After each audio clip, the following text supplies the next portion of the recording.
So good afternoon. I'm Yasunori Hayashi from medical school. So I'll be chairing this session. So which features emerging researchers from Kyoto University. So we thought it would be nice to have organizing a session around LLPS. And it was actually very easy to find people working on this area. LLPS seems to be everywhere in Kyoto University. But the fact is that the difficulty is that I opposite choosing the speaker, because there are so many good science ongoing.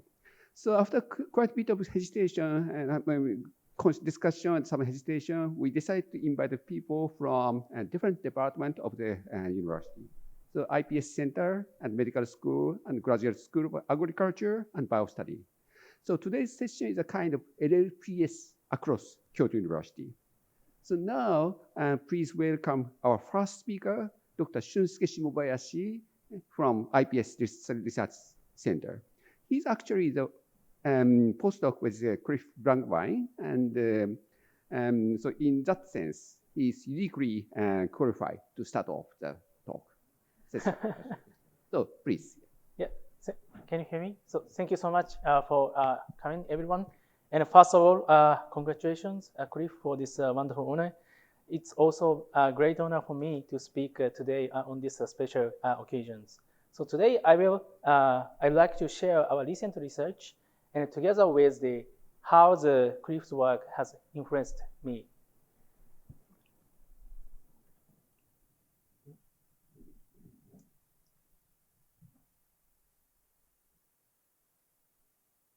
So during my PhD, I studied about the microphase separation in lipid barrier systems related to the heterogeneity in lipid cell membranes.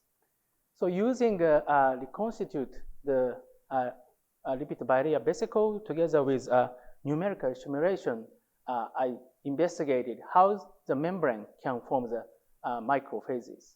So this experience motivated me to think about the phase separation, not just about the mixing, but also as a source of the internal order.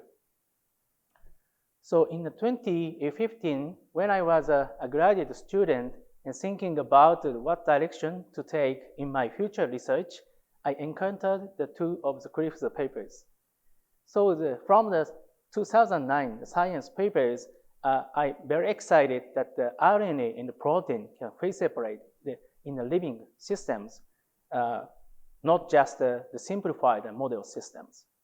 And then from the 2015 Nature Physics papers, I'm also excited this phase separation phenomena can be directly approached through the lens of the physics. So these two papers marked a turning point in my research, and that possibility deeply excited me. And then I immediately sent the email to the Cliff. And then we met, fortunately, in Tokyo sooner later. So I think they're student here, so what I want to say is that please don't hesitate to send the email to fantastic scientists. So, and then more later, the Cliff accepted me as a postdoc, and then we tackled like a central question in the LLPS field. So when and where do the condensates form in the living cells? So Cliff kindly and nicely introduced this work, but very briefly from my side. So as you know, the cells are extremely crowded and heterogeneous environment. So this question is the essential. So looking at inside of the cells, the condensates are often associated with some organelles. For example, transcriptional condensates associated with the genome, whereas the synaptic condensates form on the membranes. So to understand this nucleation mechanism, we developed and applied in an optogenetics tool to control the nucleation of the condensates in the intercellular space. So, and then for this, we chose the telomere, the repetitive genomic region, and then we fused the sticky ideal to the telomere binding protein, the TRF1, and then we expressed this, the protein like this. So combining this protein with the optogenetics tool, to control the phase separation in a living system, as Cliff introduced. We reasoned if the interaction between the light-induced condensates and ideal enriched the telomere is enough strong, you might see the seeded nucleation at the specific genome loci. So this is completely the same movie, but we see the seeded nucleation at the specific genome loci. So the green dot are telomeres, and the red one is light-induced condensates. So using super resolution microscopy, recently we see like more clearly the seeded nucleation from the single seed. So this is a weakly moderate supersaturated case. We see the nucleation occurs only the seed, but by contrast, under strongly supersaturated case, we see the nucleation occurs almost everywhere. So from the result, we find that the two factors are key. So one is the which molecules are enriched in the locally in the nucleus. So which means the seeding the sites are in the cells. And then the second one is a pathway by which the system cross the phase boundary into the supersaturated states. So which means the rate of the increase of the supersaturation. So from this provides us the biophysical principle for how the cells can control the nucleation site in space and time, even in intercellular crowded environment. So my postdoc life in the Cliff lab was so fun and deeply formative. I learned many things in Princeton, but what most impressed me is the importance of the building the bold scientific ideas and concepts. So from here, I'd like to move to the more recent work that I have been doing after coming back in Kyoto. So which is about the nanoscale architectures within the synaptic condensates. So as you know, in the neurons, for example, in our brains, information is transmitted at the synapses. At the synapses, the synaptic vesicle that containing the chemical molecules that can fuse at the membrane-associated condensate, which is called the active zone. So this fusion event is essential for the information transmission from the presynaptic side to the postsynaptic side. So as you can see in this electron micrograph, these synaptic vesicles are about to fuse at the active zone. So actually this collaboration with Hiro Sakamoto at Nagoya University. So in the classical papers 60 years ago, people have reported the periodic nanostructures in the active zone. So this is a side view and this is top view, but there is electrodense periodic structures. So, and those are even described as a presynaptic hexagonal grid. But we don't know how the periodic nanostructures emerges in the active zones. So those are very important, the structures, so the people have identified which proteins are in the inside of the active zones for decades. And then they have identified some protein, but we don't know which active zone protein build this nanostructure organization. So to address this question, we try to reconstitute the synthetic active zone in the non-neural cells because they don't express these proteins.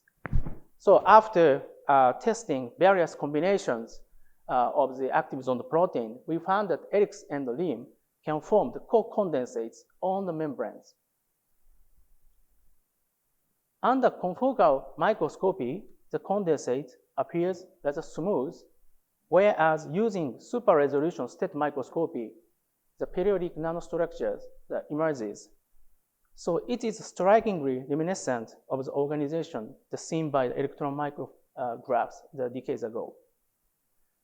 So now we can image the dynamics, so using the live cell imaging, but maybe more importantly, we know which molecules are located in these nanostructures. to tackle this question, we independently visualize helix and limb using super resolution microscopy. And then interestingly, helix forms dot structures, whereas a limb forms ring structures. And then the periodic distance is completely the same. So from this result, we suggest that the helix and the limb are spatially segregated but complementary from these periodic nanostructures. So looking more closely at these two proteins, we find a striking molecular contrast. So helix is the coil enriched protein, whereas a limb is a more ideal enriched protein. And then there is a specific interaction between the IWA of helix and the PDZ of limb. So, and then we ask the questions, besides these specific interactions, how do these two proteins can interact each other? So we use a condensate assay. We just overexpress the helix and the limb independently, and then those two proteins can form the droplets inside of the cells. So which suggests that there is a homotypic interaction by the coil-coil interaction in the helix and ideal interaction in the limb. So, and then we next ask a question, how about the heterotypic interactions? For this, we overexpress the helix first, and then they form the condensates like this, and then we investigated if the limb can be recruited into this helix. So in this, the wild type case, the limb is recruited in the helix, but we chop out IWA or PDZ domain. This recruitment completely disappeared. So besides a specific IWA PDZ interaction, there are no non-specific heterotypic interactions, negligible heterotypic interaction. So from this result, we suggest that helix and the limb behave as a supramolecular block copolymers for this nanoscale organization. So to gain the physical insight and the prediction, we modeled helix and limb in the simplest way as AB diblock copolymers using Ota-Kawasaki free energy, so which is based on the classical Flory-Huggins models. So by calculating this equation, we can see these kind of microphases, including hexagonal and the lamellar phases, which is exactly the same kinds of the morphology we see in the experiment. So the block copolymer physics naturally predict the periodic microphases, and also importantly, these are the same kind of the microphases which have been extensively investigated for the decays in the synthetic block polymers in the material science field. So to compare with the theory more closely, we covalently attached an helix limb by linking at this PDZ IWA interaction site. And then this is image, and this recapitulated the same periodicity.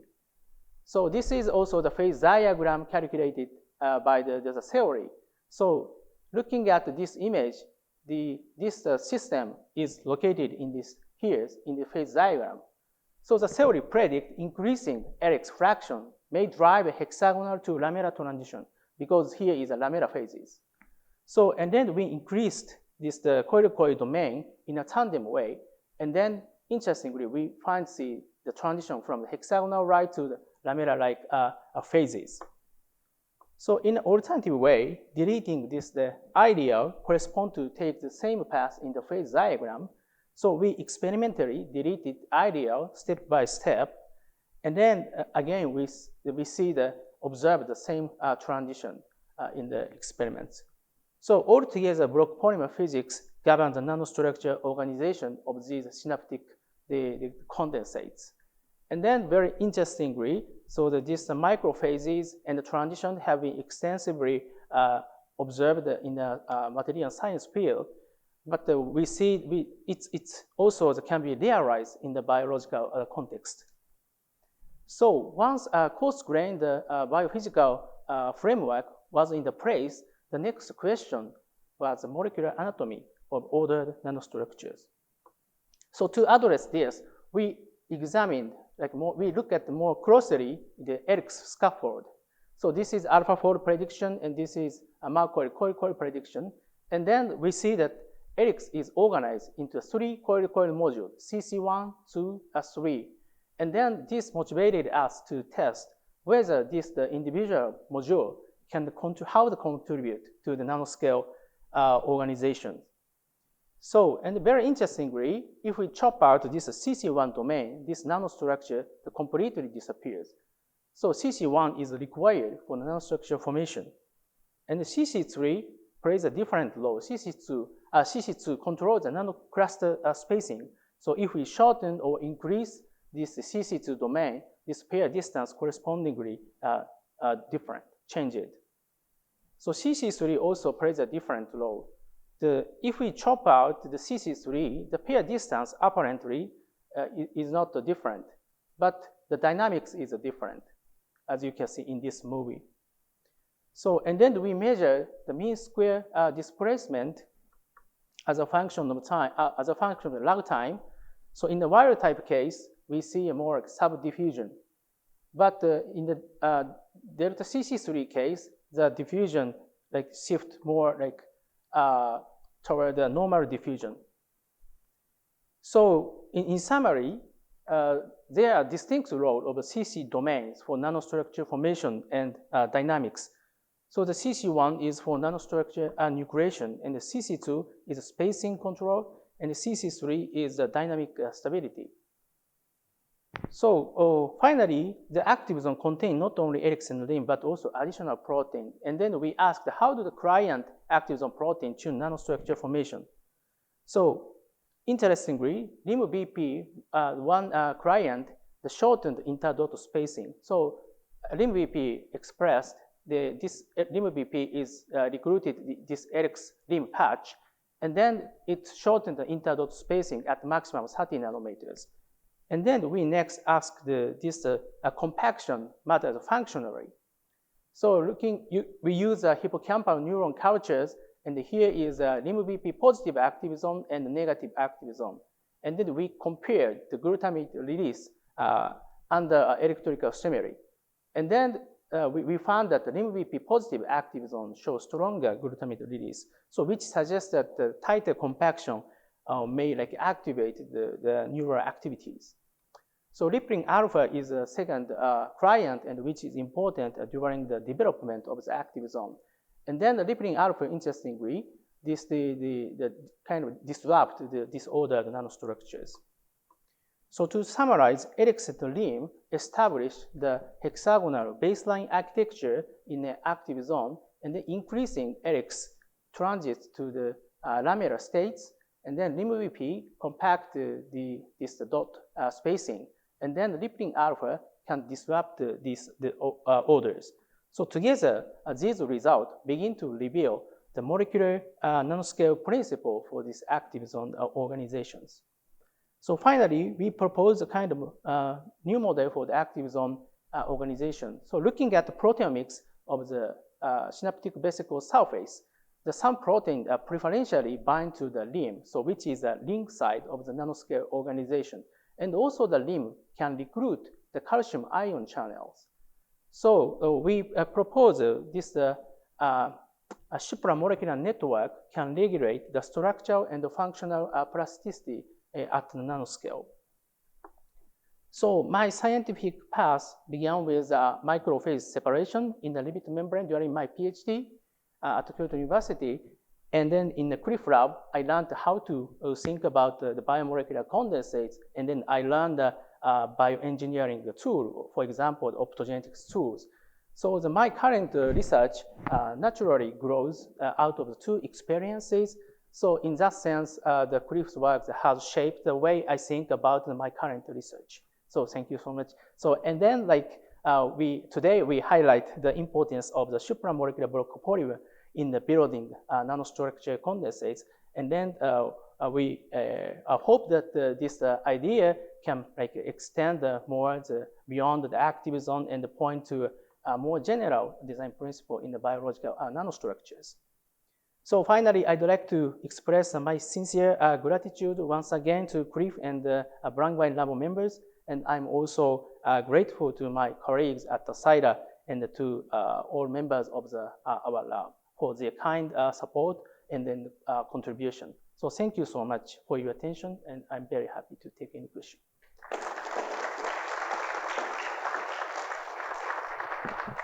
So I think we can have one or two questions, short questions. So in your studies, so do you grow those proteins on membrane? Is that the reason you are two-dimensional? Yeah. I see. So so what associated with membrane? What associated? Yeah. Which protein associated with membrane? Yes. So the Helix protein has like some this coil domain, and also the N-terminal ideal is a little bit hydrophobic, so they can like bind on the membrane. But for the reconstruction, we put some like MYR or CAX protein because like more easily to reconstruct that. Okay. Any other questions? Yeah, Griff. Beautiful talk. Thank you. I was going to ask, really striking, I forget what it was, the limitations where you had nanostructure stability. Yeah. And one of the perturbations, you had very striking changes in the stability or the dynamic organization. Yeah, this delta CC3. And so, what would be the desired stability state? In other words, like, would you expect, So you mean the function? Yeah, functional. Would it be less desirable to have this level of instability? Yeah, I think still like we are investigating, and I think this is very important point. So we feel like delta CC3 is like a kind of lock between the dot, and then like more stabilize the dot in here, and then if there is some like a client molecules attached to here, but still like stabilize the spacing. So I think like kind of like stabilize everything from this dot. So I think we are still like speculating, but if the CC3 like is gone, maybe like some like unstable, like becomes more unstable structures. I think they like cause some like problems. Yeah, neurotransmission. Very cool. Thanks. Thank you. Someone raising hands. Okay, please go ahead. Great opportunity. And I'll also like the CT3 role of CT3, and by mentioning the stability of the structure, is it more like this movement of the nanostructure? Is that more like a elastic movement with the changing distances between the dots, or is this strictly maintaining the distance between each dot? So I think I believe that this mean square displacement the result to answer your question. So I think in the dot spacing it is like behaves as a subdiffusive. So that as a lag time, as a function of the lag time, it goes away. But I think there is some plateau, but I think below this plateau. Thank you. We in this can later. Later. Yeah. Okay, thank you. So let's move on to next. Yep. Thank you so much. So we still stay at the synapse, but the other side of synapse, at the post-synaptic structure. So Tomohisa Hosokawa is going to talk about the inducible condensate provides the tunable platform for spatial temporal protein integration. So Tomohisa, please.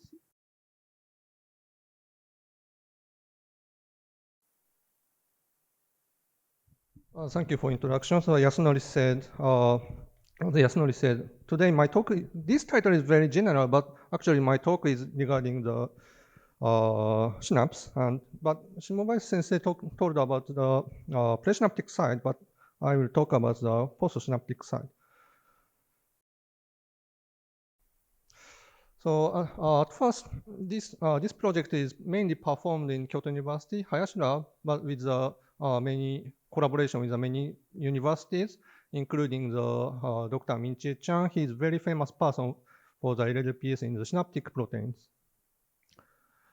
So at first, actually, this is AI generated image for based on my breakfast, an egg and the strawberry rice cake. Amount was actually not so enough for me, but it is not due to I'm poor, but it is just due to I need to lose my weight. But if the president say he can increase my salary, it's very welcome for me. So anyway, do you remember which one was my breakfast? Yes, it should be boiled egg. But so this is nothing for us.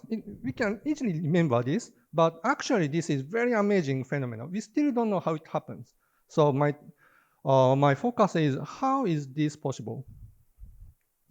So nowadays, it is widely known that the memory is encoded as a combination of the neurons, and this connection is made by synapse.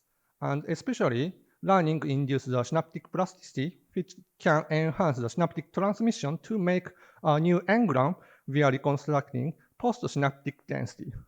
We call it PSD. So this is the explanation about the PSD. This is a neuron, and there's a dendrite. And if you carefully look at this dendrite, you can find this kind of mushroom-like structure. We call it dendritic spine. This is an electron microscope image of this site. Here is a presynaptic terminal, and here is a dendritic spine, this structure.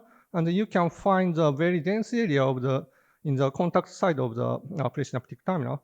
So this is a postsynaptic density in the molecular. As a molecular context, it is around 1 gigadalton huge protein complex. So in the illustration, there is actually, it composed of the thousands of kinds of the proteins, like membrane proteins such as the transmitter receptors or the adhesion molecules, or scaffolds to stabilize those membrane proteins, and effectors or messengers. So our question is, okay, now learning makes the synaptic transmission more efficient, but what is happening in this PSD? According to many studies, there are two events happening in the PSD. One is the protein distribution change.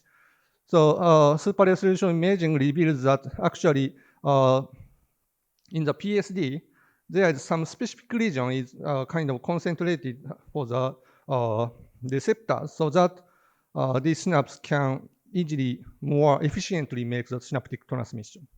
One more thing is actually the amount of receptor itself is changing. And we found that actually both of them can be explained by phase separation. For example, this can be explained by the multiphasic structure like this. It is completely same with the idea of this protein accumulation in the specific site. Also, this protein amount can be explained by the capture and mixing as the nature of the LLPS. This is the example of the alpha-synuclein. So as you can see, those are kind of always connecting and mixing. So this is our idea of this is the flow through of the learning and memory. When you learn something, presynaptic terminal will release the glutamate as the transmitters. Then this glutamate receptor, the name is NMD receptor, very famous protein for memory formation. Then this NMD receptor will pass the calcium ion. But this influx is very transient, but something happens, then reconstructing PSD happens, then protein distribution and the protein amount will be changed, and this change is persistent. That's why we can maintain the memory. So we hypothesize that actually this black box is a calcium triggered LLPS. So next question is, which protein drives phase separation? So we focused on calcium carbogen dependent protein kinase 2, CAMK2. It is also known as a memory molecule because it is activated by calcium ion and maintains its active conformation by autophosphorylation during learning. And importantly, it is one of the most abundant protein in synapse and 12-mer. So as Cliff said, it is very good condition to drive phase separation. So this is what I did, very simple. Purified COMK2 and purified NMD receptor, then mixed together, then observed in the fluorescent microscope. In that case, of course, there's nothing. However, after adding calcium ion, something happened in the, this solution. So answer is already in this illustration, but you can find this kind of droplet like this. And yeah, this is very interesting, but more importantly, we did EGTA treatment, which is a calcium chelator. In that case, in this solution, calcium will gone. However, even after adding EGTA, we still can observe this kind of the condensate. So it means this transient calcium signal was converted into the stable condensate. So next, I will talk about the protein. This phase separation will regulate this protein distribution. So now we have added two more factors. One is the AMPA receptor, which is important for the transmission, and then PS95, which is important for the stabilize those two proteins as a scaffold. So you can think this is an artificial PSD, and then now you can see NMD receptor and AMPA receptor are uniformly distributed on the artificial PSD. However, after adding calcium ion, so you can find that AMPA receptor and NMD receptor are persistently segregated due to influx of the COMK2, the phase separation of the COMK2. So this is the imaging of the this droplet. You can see it is completely covered by COMK2 and NMD receptor, and inside is a PS95 and AMPA receptor. So I guess you guys still remember which one was my breakfast. So it should be the boiled egg. Yeah, Cliff said it was like a Russian doll and the bubble tea, but I feel it is like a boiled egg or the strawberry in the rice cake. So anyway, this is summary one. Before running, the receptors are randomly distributed. However, after running, LLPS happen, then those transmission receptor can enhance the transmission. So next, I will talk about the protein increase of the protein amount. So in general, receptors gather at round synapse during running, but how? We still don't know how. Then I remember this result, COMK2 NMD receptor formed co-condensation. So in other words, COMK2 captures NMD receptor. So actually, there's several factors known as the interactor of the COMK2 as the same interface of the NMD receptors. So I found that actually there are several common motifs. For example, here should be R or K, and here should be L, something like that. So we hypothesize that actually COMK2 captures various synaptic proteins via this kind of common motif. So I performed the AlphaFold prediction of the interface, which was a 2024 Nobel Prize winner. Then as a result, for example, this L can be actually replaced with the F or I or V or W hydrophobic amino acids. Then I defined the COMK2 binding motif, CBM, like this. For example, first residue should be K or R, 2 or 3 any amino acid, F or I or L or V or W, blah, blah, blah. So then after that, I have screened this condition from the whole human proteome, 20,000 something, and then motif matching was around 10,000 something. And also, that region should be disordered region because disordered region can easily drive phase separation. Then remained 2,000 something.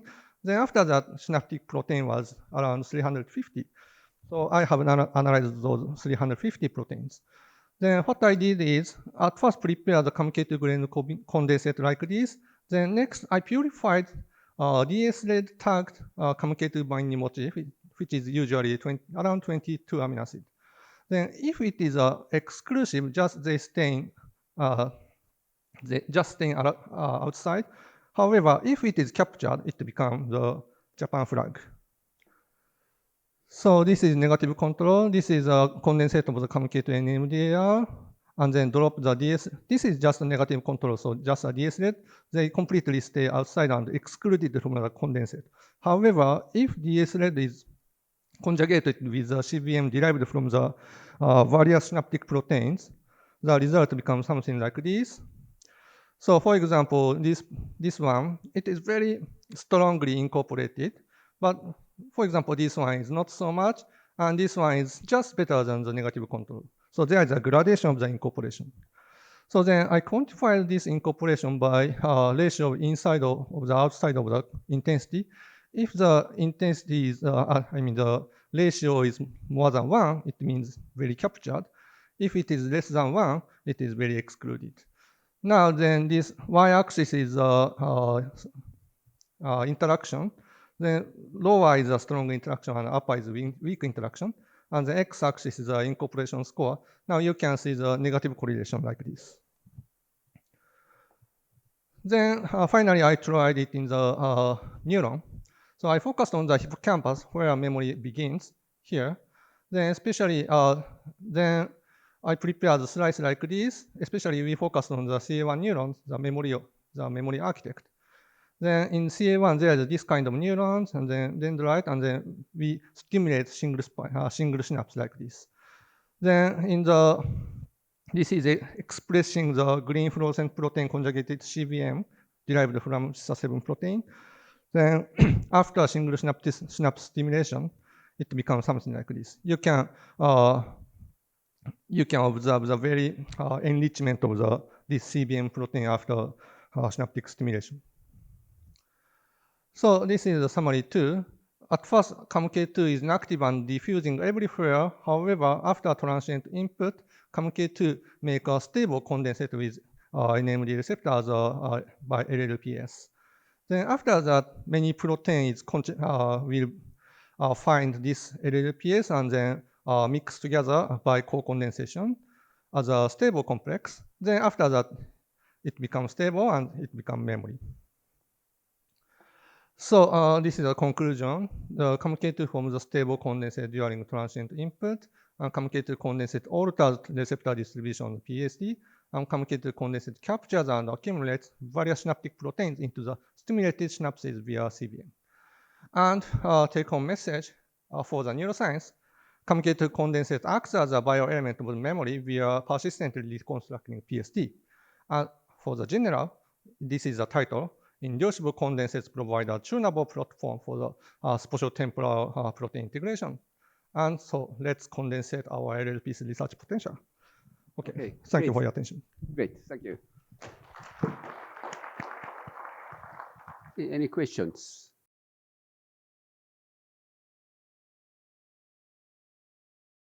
Yeah, thank you for your very nice talk.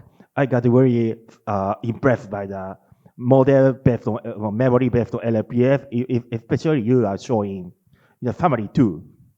I have my question is just from the curiosity. Yes, I can understand that a stable complex co-condensation would play a key role to memory something, but in my brain we sometimes forget things and sometimes recall it even after several years later. My question is, if your model based on LLPS can explain the phenomenon that we recall something after several or sometimes decades years later. Okay. Yeah, actually, we are focusing on the hippocampus, and hippocampus is a place of the origin, but not the storage. So actually, this state should be kind of deconstructing after sleeping or something. Yeah. Then we already found that some proteins behave like a deconstructor of this phase separation. So in the hippocampus, it will be reset. But before that, this memory should be transferred into the cortex. Then I believe the memory in cortex is permanent. I see. So that's why we can recall it. Yes, thank you. Any other questions? Okay, so time is over. So let's move on.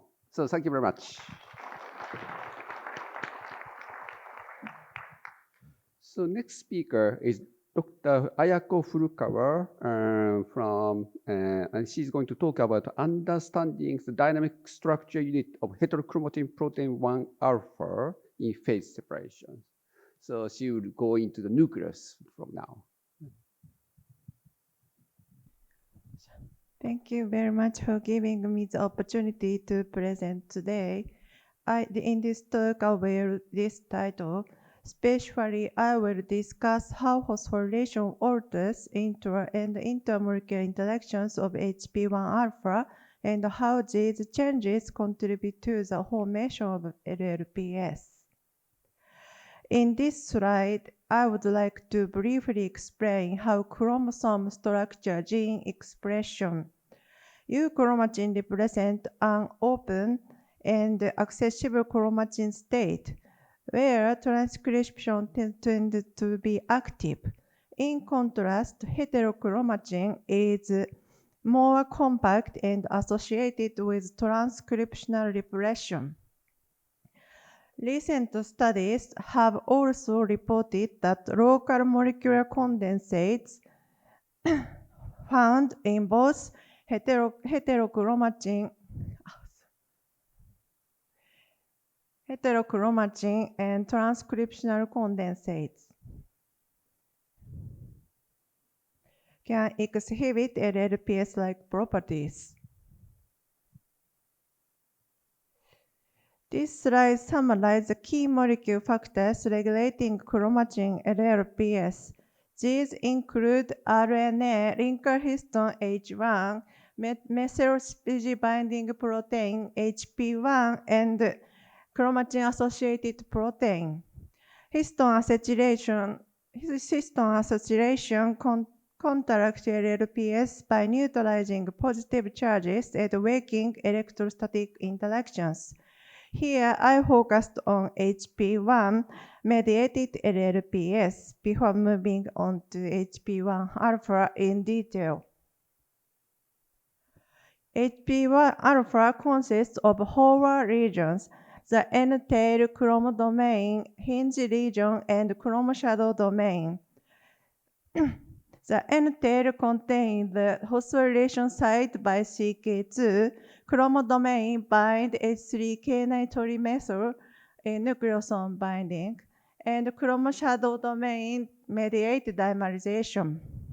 Together, these domains cooperate to regulate HP1 alpha function and chromatin organization. This slide shows evidence that the structure of heterochromatin may be regulated through the LLPS. According to the 2017 Nature report, phosphorylation of the N-terminal tail promotes LLPS of HP1 alpha in vitro. This suggests that the phosphorylated N-tail plays a key role in driving phase separation and potentially in organizing heterochromatin. This slide summarizes the sequence characteristic of HP1 alpha. Basic and acidic segments are dispersed throughout HP1 alpha sequence, with basic segments somewhat enriched in the hinge region. This charge patterning suggests that HP1 alpha has the potential to form multivalent electrostatic interactions. Such interactions are commonly observed in proteins involved in LLPS. Cross-linking mass analysis reveal multivalent inter- and inter-subunit interactions of HP1 alpha, highlighting the dynamic and flexible nature of HP1 alpha. Such multivalent interactions are likely important for LLPS. Based on these results, we next examine the dynamic interaction of HP1 alpha in solution. In this slide, I show our integrative structure analysis of HP1 using solution NMR SEC-SAX MD simulation. NMR reveal residue level interactions. SEC-SAX capture global structure and shape. MD simulation visualize dynamic interaction networks. By combining these complementary approaches, we aim to understand how dynamic interaction of HP1 alpha contribute to chromatin phase separation. We first analyze HP1 alpha using solution NMR. The HNHSQC is a standard experiment that detects all backbone NH correlations, with each peak corresponding to an individual amino acid residues in HP1 alpha. Here we compare the HSQ spectra of HP1 alpha and phosphorylated HP1 alpha and the different ionic strength condition. We observe difference in the position of NMR signals at low NaCl concentration. This slide shows the chemical shift differences between HP1 alpha phosphorylated HP1 alpha at two different NaCl. Larger differences appear at low salt in red, while the differences are small at high salt in blue. This indicates that the ionic strengths affect their dynamic interactions. This slide shows which residue exhibit significant chemical shift differences between HP1 alpha and phosphorylated HP1 alpha. These residues corresponding well to the acidic and the basic segments. The results suggest that the phosphorylation of N-tail affects electrostatic interactions between the basic and acidic segments. Since NMR cannot determine the strength of the interactions, we use the SEC-SAX to assess differences in their overall structure. This slide shows the RG value of HP1 alpha and phosphorylated HP1 alpha at 2 NaCl concentration.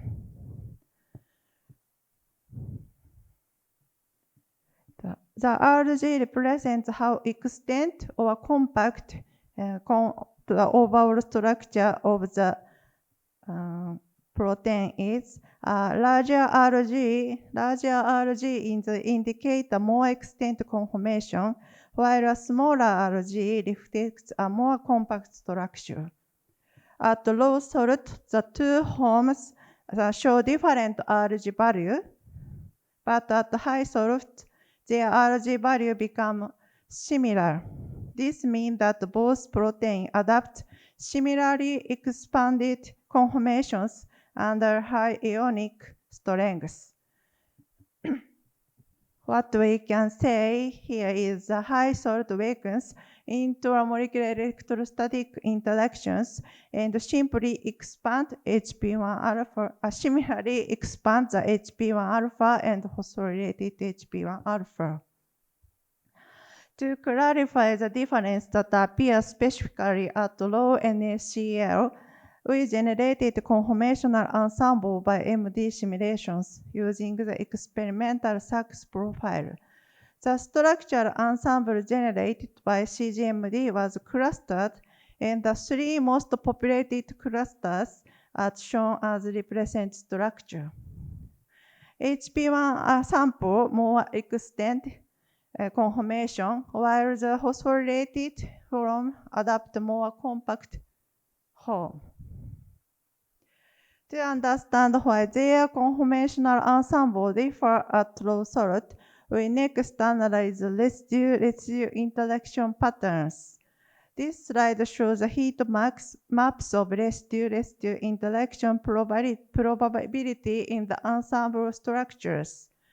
Here, residue-residue interaction maps were generated using all cluster structures obtained from the CGMD SAX analysis. Unphosphorylated homes show fewer interactions.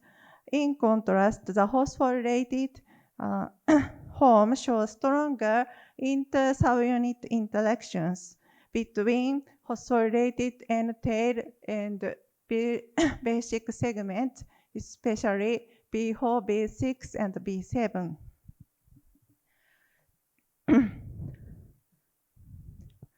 Since the major interactions seem to occur up to the hinge, we generated a chromoshadow domain deletion mutant to simplify the system.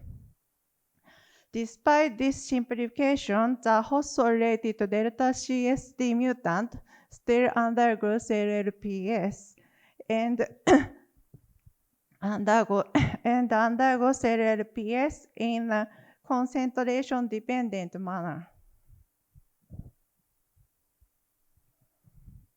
We also carried out an integrative structure analysis on the delta CSD mutant using the sample approach, same approaches applied to the full-length HP1.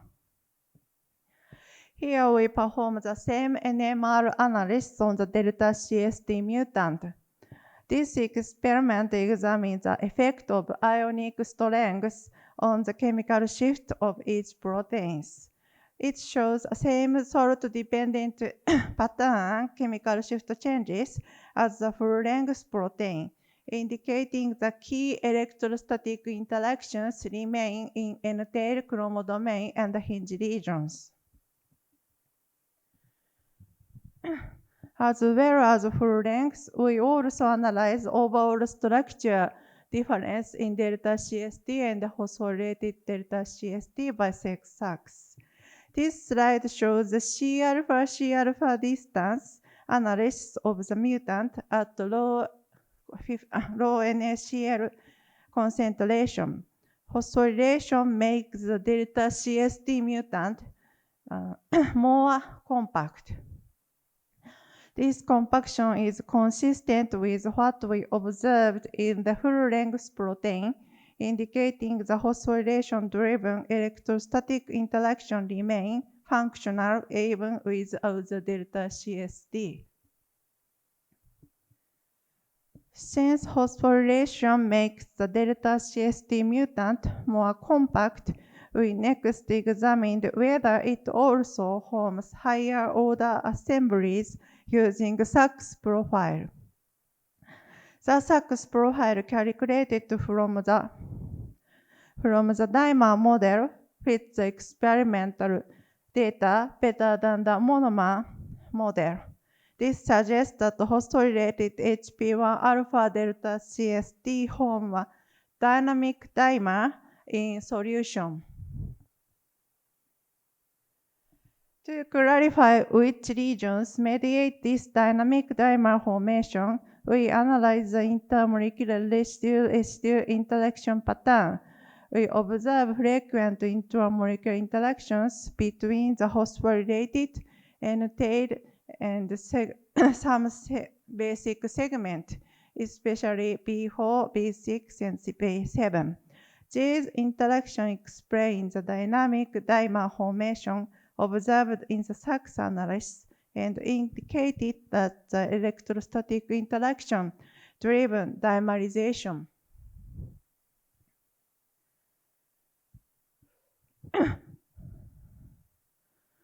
In this slide, we focus on identifying the most important interaction during LLPS. By comparing the NMR spectra at two concentrations, we observed the difference in some NMR signals positions between dilute and condensed states. Particularly, the large chemical shift differences were observed for residue basic segment B4 in chromodomain, we could say the interaction between B4 in chromodomain and phosphorylated N-tail is important for the LLPS. Here we identify critical interaction for LLPS using NMR.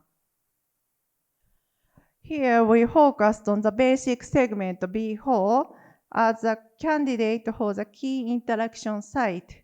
In the B4 alanine mutant, neither an increase in the RG with concentration nor a droplet formation was observed.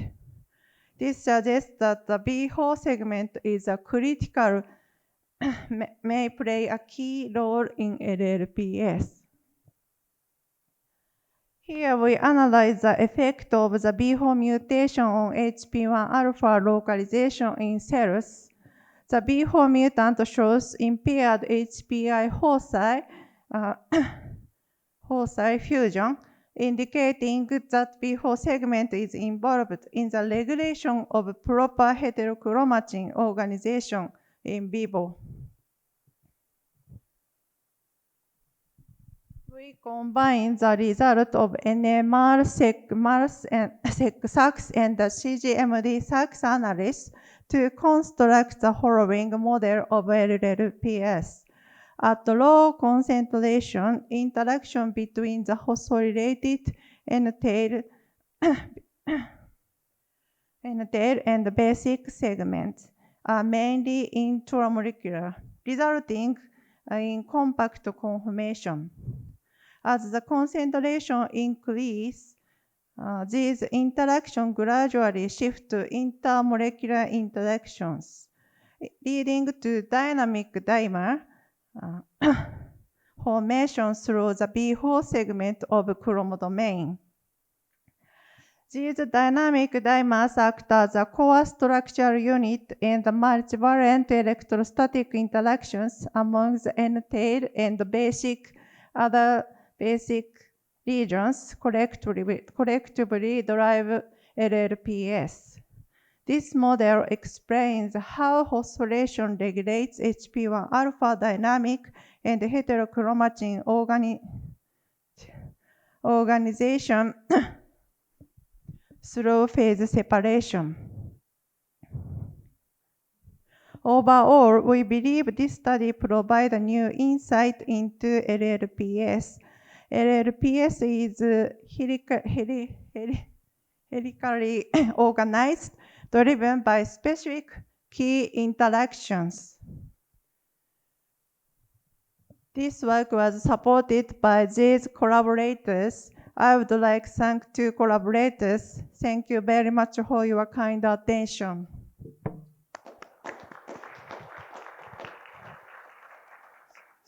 So thank you. So any questions or comments? So often it is very difficult to identify which amino acid is exactly interacting in LLPS. So I was quite impressed with their study. Yeah. So here's a question. So how do you prepare phosphorylated protein? Co-expression, she gets phosphorylation and HP alpha in vacuum in E. coli. E. coli. Yeah. And how much of the protein get phosphorylated? 100% or 10% or? 100%. Oh, see. It's quite high. Any other questions? Thank you for a very interesting presentation. I have one question about the role of this phosphorylation and overall LLPS. So I think this HP1 alpha protein makes LLPS with different fluidity and morphology depending on the post-translational modification. Does that mean heterochromatins, RNA production in heterochromatin is mediated precisely through the phosphorylation? So not just 1 to 0, but more gradient expression system is happening? Yes. N-tail phosphorylation in always phosphorylated But by independent cell cycle, the hinge regions added the new phosphorylation. And this the LLPS is broken. Okay? And RNA are related to RNA. Thank you very much. Yeah. Okay, so we have to move on. Thank you very much. So the last speaker of this talk is going to be a talk about a plant.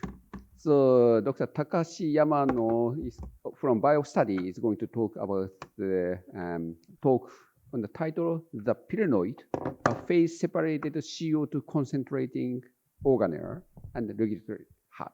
So please. Okay, so thank you for kind introduction and thank you for the opportunity to talk today. And today I'd like to talk about how the concept of the phase separation changed the way I think about my research. And I'll answer this through one example, the very interesting structure, the pyrenoid, which is phase-separated organelle in the chloroplast of the photosynthetic cell. And in our lab, we ask very simple question: how do cells build and maintain and inherit order reaction spaces? Let me break this down into 3 stages. The first one is chaos. The molecules are there, but they are not organized. And the reaction can still happen, but not very efficiently. The second stage is what I call design. I don't mean conscious design, but actually I simply mean the biological organization here. And cells bring the right molecule into an order reaction space. And once that space is built, cells have to maintain it. And the third stage is inheritance. That is very important, I think. After cell division, the order reaction state must be shared with daughter cell or rebuilt from scratch. So the big question here is very straightforward. How do cells create order and keep it and pass it on during cell division? To study these questions, we focus on photosynthetic carbon fixation, one of the largest chemical reaction on Earth. And this is an overview of photosynthesis. You may remember this picture from high school biology. That in the light reactions, chlorophyll capture light energy and produce ATP and NADPH, which is the reducing power. And these are then used to drive the carbon fixing reaction, which converts atmospheric CO2 into sugars. The scale of this reaction is very huge. If you convert it, all that fixed carbon into sugar and light it up, the line would stretch 1.3 trillion kilometers, about 50 light days per year. This is a product of per year. So what enzyme is behind this massive reaction? The answer is rubisco, the most abundant enzyme on Earth. Let me explain what is a rubisco. Rubisco is a giant enzyme that catalyzes the first step of the reaction of carbon fixation, in which CO2 is converted to CO2 in the atmosphere. This is the inorganic carbon, is converted to the organic carbon, 3-PGA. This single reaction is the ultimate source of organic matter in all of life on Earth, including us. But as you can see, rubisco, there is a problem. Rubisco is very, very slow. Only about 3 to 10 reactions per second. Compare that with carbonic anhydrase, which runs about 500,000 reactions per second. So life depends on these enormous reactions, but the key enzyme behind it is surprisingly slow. So the question is, how do cells make this work? In photosynthetic organisms, one answer is a pyrenoid. Yeah, this is a model organism, Chlamydia monos dihaldis. It's very lovely, and this is a single cell green alga that has been the model organism for studying the pyrenoid. And it can swim using two flagella like a breaststroke. And using this model, we are now studying the pyrenoid structure. The pyrenoid is a structure inside the chloroplast here. It packs many Rubisco molecules into one place, and it is surrounded by starch and connected to the cytochrome membrane here. So it is not just a protein aggregate, but it is a designed reaction chamber for the CO2 reaction, for CO2 fixing reaction. And as you can see in the right panel, the cell actively concentrates CO2 at the pyrenoid. The bicarbonate is taken up by the transporter here and delivered to the chloroplast here, and the carbonic anhydrase converts the bicarbonate back into CO2 right next to the Rubisco. In this way, the pyrenoid brings the enzyme and its substrate together in one place, the pyrenoid, making apt for the Rubisco slow speed. This is the reaction space that I will focus on today. So what holds the pyrenoid together? A key player is a linker protein called EPIC1 here.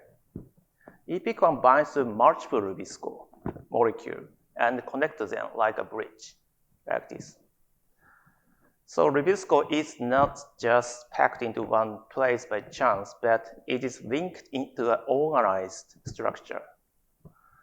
In the right panel, you can see the cryo-EM structures of the EPIC1 and the Rubisco complex. So EPIC1 turns many Rubisco molecules into one assembly. And these findings led to a major discovery. When purified Rubisco and the EPIC1 are mixed in vitro, they form liquid-like droplet. In other words, these two components can phase separated on their own. This was a turning point. This was one of the turning points for our field. So I will not go into the physics of separation here, but the key point is that pyrenoid can self-organize through simple molecular interaction between Rubisco and EPIC1. So this discovery changed how we think about the pyrenoid. It was no longer the strange body in the chloroplast, but it became something we could study in terms of assembly or dynamics or control. So, and one thing that makes the pyrenoid especially interesting is its unique structure, architecture. Actually, the cytochrome membrane, which has a membrane, penetrates into pyrenoid, even though the pyrenoid itself has no membrane. That is very interesting. So the next question is, once we started to think one of the pyrenoid as a dynamic structure, a new question came up naturally. That is, if it has no membrane, how is it inherited during cell division? Here is a live movie of the pyrenoid inheritance. The pyrenoid is shown in green here, and the chlorophyll autofluorescence is a magenta. And at the beginning, you can see the one large pyrenoid at the bottom of the chloroplast. Then the green signal spread out. Next, many small molecules, small speckle appears. And after that, these speckles grow and reorganize into one large pyrenoid in the total cell, like this. This is a snapshot of the inheritance. And as you can see in the heat map, the signal within the paranoid is not uniform. There is an internal heterogeneity. So this tells us that the paranoid is not a simple, but a homogeneous droplet. So the inheritance of paranoid is not simple cutting. It is a dynamic process of dissolving or rebuilding. And the internal structure of the paranoid is more complex than we expected. And in the middle is a kymograph, which shows how the signal changes over time. And the right panel shows a quantitative analysis of the paranoid inheritance. Our useful measure is coefficient of variation, or CV. CV is simply the standard deviation divided by the mean of intensity over fluorescence. In other words, the CV tells us how uneven the rubisco in the corpus. When the signal is spread out, the CV is gradually low, but CV becomes high when the signal is bright or concentrated. We also counted the number of the speckle here. So these measurements reveal that the three phases of the inheritance. First is dispersion. The original paranoid loses its strong concentration, and the second is the speckle phase. The many, many small bodies appears, and the speckle number rises sharply here. And the third is the maturation here. The speckle decreases in number, and while the signal becomes concentrated again. So the paranoid is first dispersed and then broken into many small units and then built. This showed us that the inheritance happens through dynamics, not by simple binary fissions. But these dynamics raised a new question. Why do speckles appear at all? Why not just split into two? Our hypothesis was based on the process called oswald ripening. The name is not so important here, but the idea is simple, that the small droplets tend to shrink, while large ones tend to grow, like this one. So the speckle may not be the lumber. They may be a physical strategy that helps each daughter cell rebuild one paranoid. So we decided to test this idea with a simulation model. We thought that successful inheritance depends on three steps. First, speckle must be partitioned between the two daughter cells. Second, some of them must mature. And third, the mature speckle must be fused into final paranoid. In simple terms, just chance of success of inheritance depends on partition, maturation, and fusion. So based on this hypothesis, we built this into a mathematical model. Here is a probabilistic model with Monte Carlo simulation. I will not focus on the equation itself, but the important thing is the question we can ask with it. If we change the number of the speckle, and if we change the efficiency of the oswald ripening, what kind of outcome do we get? Will each daughter cell end up with one normal paranoid, or will the process fail? This model connects what we see in the live movie to a physical prediction.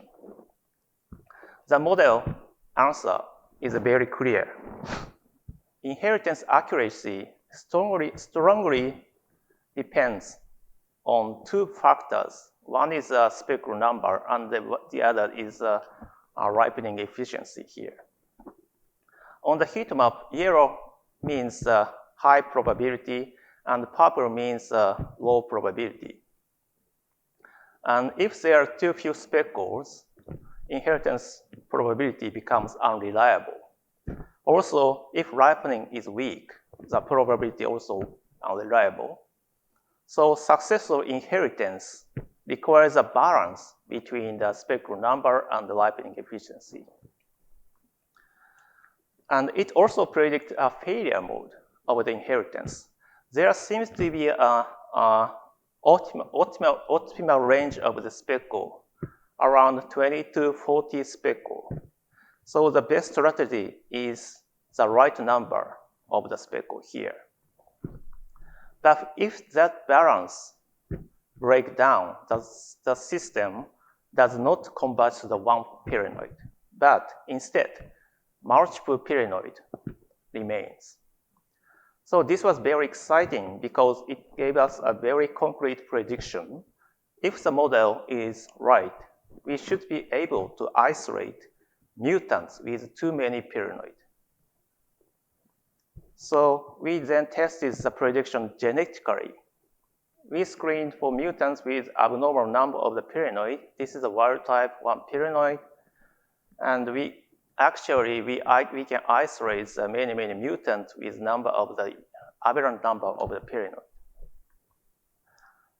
So this was very important because the predicted failure mode was not just a modeling result, but we could actually see it in the living cell. So the story moved from physics to genetics. So one clear mutant is this one, AMP3 mutant. In the wild type cell, the small speckle eventually mature and return to a normal structure. 1 pyrenoid here after second division. But in the AMP3 mutant, the maturation step does not finish properly.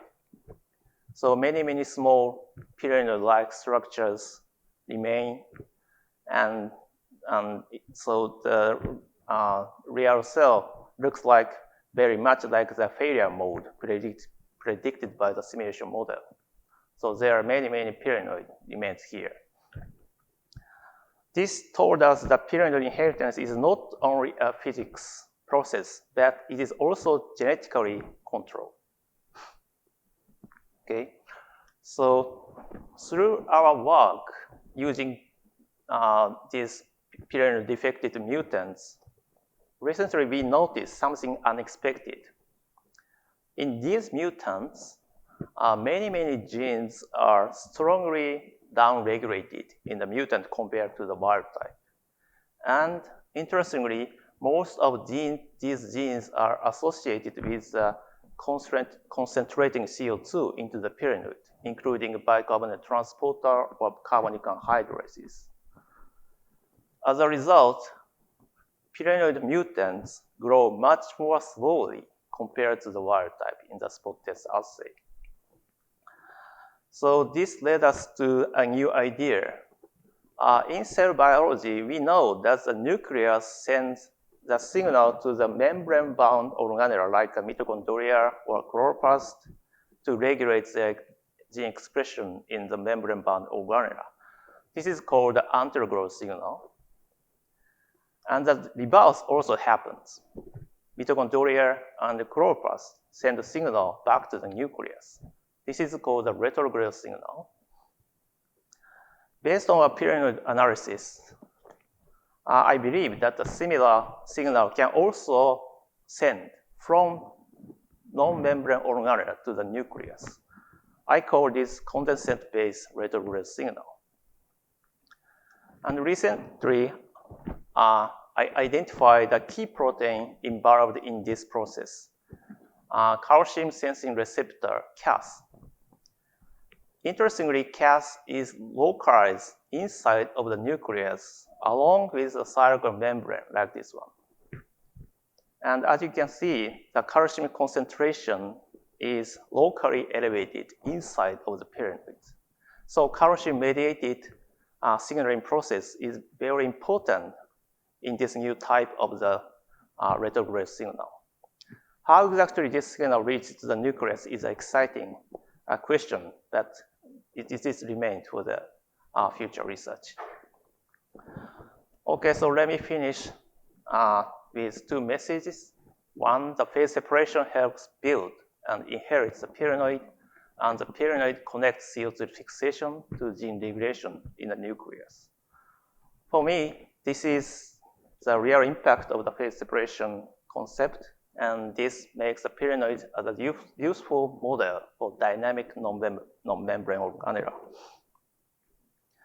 So most of the work I presented here was done by lab members, especially my PhD students, Kojiro. And I also want to thank Martin Jonicas at Princeton University. Martin is also the pyramid researcher, maybe the colleague of Dr. Brownwine. And his work has always been a great source of inspiration of my mark for me. Okay, thank you for attention. Thank you. Any questions? Okay, Takashi-sensei. Microphone, please.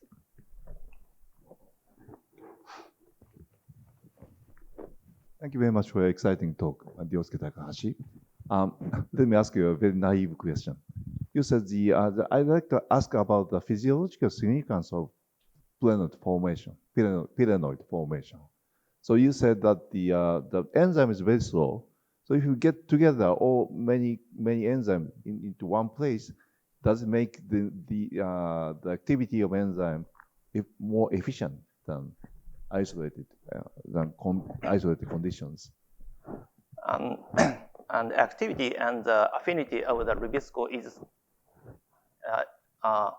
not changed. But aggregation is very important to increase the affinity against the CO2. So the aggregation itself is very important, but the K-cap of the Rubisco is not so changes. Thank you very much. Yes. Yeah. Thank you for a very impressive talk and very nice, beautiful image of a pianoid and a Rubisco. My question is about the activity of the Rubisco. Do you have any idea to check the activity of Rubisco inside or outside of a pianoid by using your own system? That is the same question of the previous one. But the characteristic of the Rubisco itself is not changes. And the aggregation itself is very important to increase the affinity for CRC. So the Rubisco inside and Rubisco outside, no changes. No change. Yeah. You mean the activity, not so you mean the CO2 conversion efficiency not change between inside and yes, outside. but inside of the pyramid, the Rubisco is highly packed. That means the affinity against the CO2 increase. That causes increased productivity of the CO2 fixation. Rubisco itself is not changed. Is it possible to measure? Activity of the Rubisco? Yes. Yeah, it is possible. Yeah. Yeah. Thank you. Okay, so for the sake of time, we should close this session. So let's thank the speakers again. Thank you very much. I believe you found LLPS is very good. Okay, thank you very much.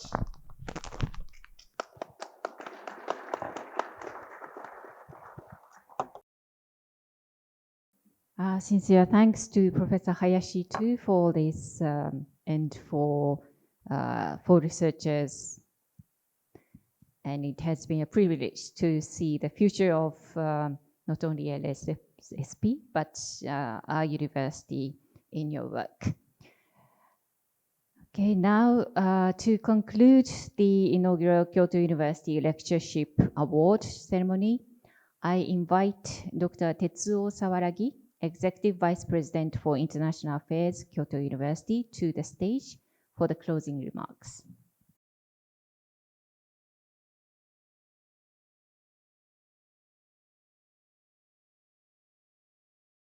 Okay, thank you. Ladies and gentlemen, distinguished guests, colleagues, and students. As we come to the close of today's ceremony, I would like to express my sincere appreciation to all of you for joining us on this memorable occasion. First of all, Please allow me to once again extend my warmest congratulations to Dr. Clifford Brangwyn, the inaugural recipient of the Kyoto University Lectureship Award in Life Science Medicine. Dr. Brangwyn thanks you for your inspiring lecture. The dynamism of liquid-liquid phase separation you demonstrated in your talk today is profoundly inspiring. To see the cell not as a rigid world factory, but as a fluid, efficient system that dynamically creates and dismantles wall-less workspace is a physical phenomenon that conventional biology overlooked, and a true paradigm shift. With my own background in systems engineering, studying self-organization and autonomous decentralization, discovering such an elegant mechanism at the cellular level was a fascinating insight, one that resonates deeply with how our own research organization should operate. Your pioneering work has opened new frontiers in our understanding of life at the cellular level and continues to influence researchers around the world. The Kyoto University Lectureship Award, established in 2025, is a new international academic honor rooted in Kyoto University's long-standing tradition of excellence. Building on this tradition, the award aims to recognize outstanding and emerging researchers who are pioneering the next frontiers of science, while at the same time fostering international research networks and contributing to the healthy development of global scholarship. This initiative is also an important part of Kyoto University's broader vision to strengthen its role as a global hub for academic exchange. By bringing leading researchers from around the world to Kyoto, and by creating opportunities for dialogue with our students and young researchers, we seek to build an open and vibrant platform where ideas, people, and knowledge can come together. In today's world, scientific challenges are increasingly complex and global in nature. Addressing them demands not only excellence in individual research, but also robust international collaboration and shared intellectual engagement. Much like the fluid, wall-less cellular system, modern science also requires an ecosystem where the rigid boundaries drawn between disciplines are dismantled, allowing knowledge from around the world to intersect in an autonomous and decentralized manner. In this regard, we believe that universities have a vital responsibility to serve as bridges, connecting diverse communities, disciplines, and perspectives, and to act as platforms that encourage the self-organization of new knowledge. To the young researchers and the students here today, I would like to offer a message of encouragement. The future of science depends on your curiosity, your courage, and your willingness to explore the unknown.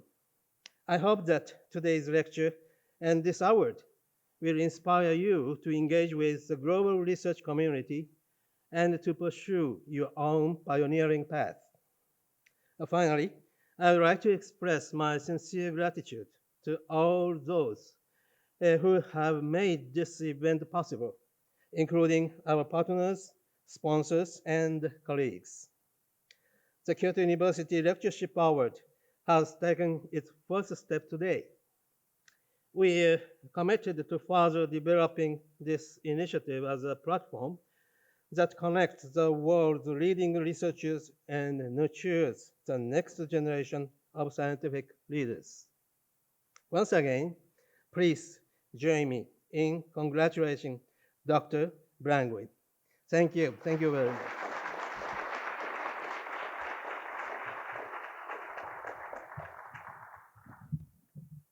Thank you very much, Professor Sawaragi.